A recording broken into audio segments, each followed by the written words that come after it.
Badai ujian kencang masih belum berlalu di balik sukses kehidupan pasangan pengusaha Putra Siregar dan Septi Siregar. Kasus dengan dugaan pengeroyokan yang menyeret nama Putra Siregar dengan Rico Valentino kemarin kembali digelar di Pengadilan Negeri Jakarta Selatan. Pada sidang kemarin, majelis hakim mendengarkan kesaksian dari kesaksian prasetyo terkuak fakta jika Putra Siregar tak tahu bahwa sosok pelapor sekaligus korban dugaan pengeroyokan yakni Nur Alamsyah. Saudara mengenal kopi ini punya siapa tahu nggak? Ini yang dipakai malam itu bukan?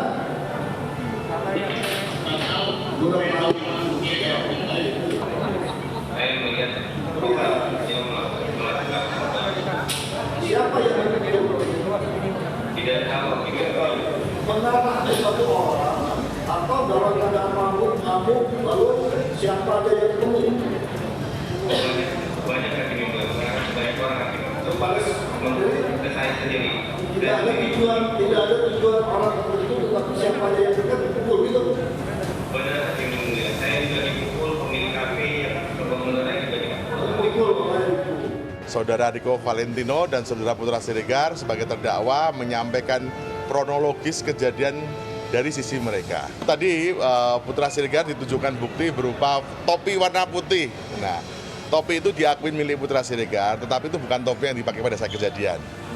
Nah, tetapi untuk kaos yang warna hitam tulisan PS5 tanggal November itu diakuin milik Putra Siregar dan dipakai pada saat kejadian. Karena waktu itu, jadi gini, setelah kami runut, apa yang terjadi? Ternyata permintaan topi itu oleh penyidik itu dilakukan pada saat Putra Siregar sudah di dalam.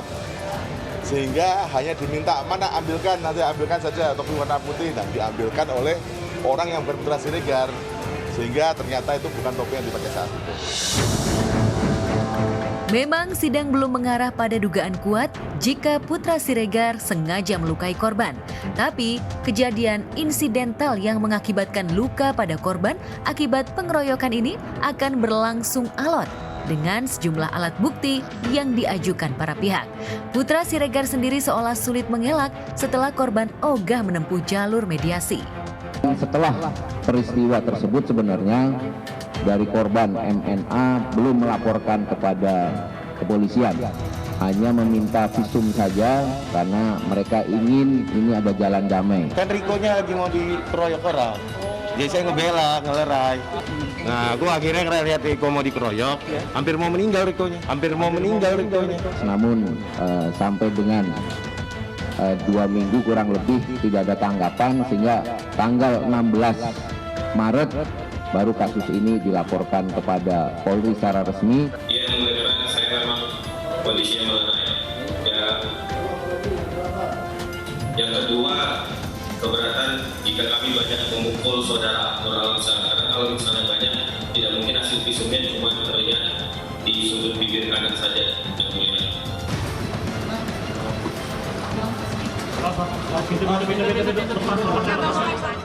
Kami tidak menyaksikan tentang kejujuran para saksi, namun dalam hal ini kami meragukan tentang objektivitas dari persepsi. Karena dari beberapa keterangan tadi, ya kita dengar bersama, satu, mereka mengatakan minum, masing-masing saksi korban Muhammad Nur Alamsyah dan para saksi mengatakan mereka minum, tapi merasa tidak mabuk, itu yang pertama. Terus yang kedua, mereka berasumsi Putra Siregar minum, sedangkan itu tidak terjadi. Dalam hal ini juga terdapat fakta bahwa lokasi tersebut bukan tempat yang terang benderang, namun remang-remang. Jadi sempat saya tanyakan ketika ada uang jatuh di lantai, apakah nampak nominalnya? Mereka bilang tidak nampak. Semacam itu, sehingga bagaimana mungkin satu kepastian bisa diambil dari seseorang yang daya pandangnya terbatas dan minum. Sedih dah, soalnya ini udah hampir 3 bulan ya suami saya mendekam di penjara.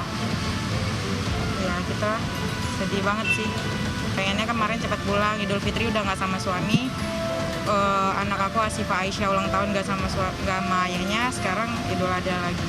Ini sebenarnya nggak boleh dikasih tahu ya ke orang lain. Ke Riko-nya sih sebenarnya. Ibunya nitip pesan kalau nanti ibu udah nggak ada, ibu titip Riko gitu. Karena dia kayaknya benar-benar sakit, atau kalau mau jenguk nanti aku kabarin deh kalau mau. Dia nggak bisa jalan, terus muntah-muntah. Sedih banget pas ngejenguk dia ke sana. Masih dengan jawaban yang sama, kerja. Cuman ya dia kok kerjanya lama banget gitu, nggak pulang-pulang ayahnya. Terus dia bilang pengen tidur sama ayah, kangen ayah gitu. Ya kasihan lah, pertumbuhan anak itu sangat penting kalau misalnya didampingi dengan orang tua dan sangat membutuhkan figur bapak. Nah, kehilangan itu pasti sangat berpengaruh buat anak-anak gitu.